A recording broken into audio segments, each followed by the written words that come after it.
Welcome back. It's your boy Frank here. Today we're going to talk about what is going on with infrastructure. So I got some notes here. I'm going to go over it real quick how the infrastructure and software development is going to definitely improve in the next few years. First thing is there's been a shift now. So there's by 2030 we want to make a big shift in the concept of EV and the concept of clean energy and zero emissions by 2050. But what's happening now is they're trying to push $2 trillion into this, which is a massive amount of money. But that money's going to be used so that we can start changing our infrastructure and create an environment where, one, it's going to help with efficiency on energy. Two, it's going to reduce emissions to basically zero. And the future of all this is that once we do all that, where do you fit in this? Where do you fit in this puzzle? Because one, technology is going to massively change. I mean, significantly change from where it is now. So if you're looking at technology now and saying, okay, here's a little bit of incremental changes every year, it's going to hockey stick. And it's going to be hugely different. So what does that stand for?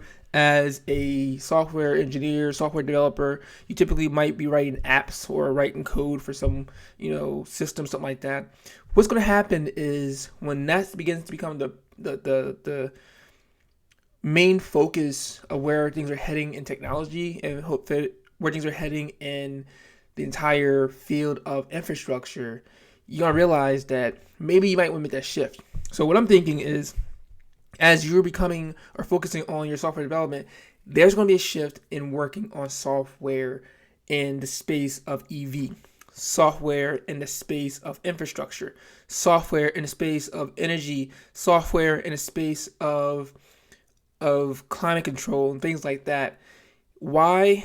Because that's where there's going to be a lot of funding, a lot of money going towards. I mean, based on everything I'm reading, that's definitely where everything's going to be shifting attention to. So if you're a software developer, software engineer, what I would probably say is start learning physics, start learning concepts of all these different things and how they work and how you can build tools and systems to help them out. One of the biggest things they want to do now is work on infrastructure. Infrastructure is I'm gonna make a video on this probably, but infrastructure is just all the things that are going on around us. There's the bridges, the roads, all those things like that. The homes that we live in, the buildings that we go to every day. That is where things are done in the infrastructure. And if they change the infrastructure, they change everything, which means they want to modernize everything. So right now, everything's kind of old. Imagine if you decide to go buy a new house. What's going to be in it? A lot of new stuff, right? Well, that's kind of where it's going. But in order to get all that new stuff, you need to have a lot of engineers and technologists helping working on how can we build this to make it better. And they're not going to build it to today's standard. That would be dumb. What I would suspect is they want to build it to something that's really, really out to the future. For example, 2050, 2060, 2070, building technology that will help fit even in that time. Because remember, we had technology back in the 40s or so forth. I can't remember the time prior, where they were building our current roads that we have to this day. Now it's rated at D-. Every year, ASCE put out this thing where they rate the United States, and pretty much we've been in D- like forever. It's been like that for a while. But I think what's been the catalyst for this is the actual climate. We realize that if we don't make some changes to that, guess what? We're going to be going to basically a place that we can't recover from. And if that continues this way, then we have trouble and problems with that. So basically what we're going to be doing now is getting you a head start on what you could be working on in the next few years. You may not need it now, but what I would definitely say is if you are working in software engineering, think about the space of energy.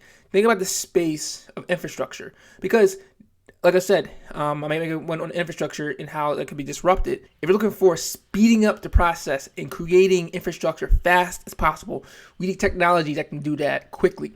Produce things fast versus the old way where we built buildings and, you gotta go through 1,000 calculations before we were actually allowed to even start procurement. I think this is actually most important now for disruption to start using technology to quickly push, because this will be it's a massive amount of stuff. The technology that's being crafted now, IoT, you're looking at, for example, 5G towers have been put up, EV grids possibly, because they're going to probably put a grid up for this, and network of vehicles going through. All these things are very, very important, and I'm not making it up. We can see it here.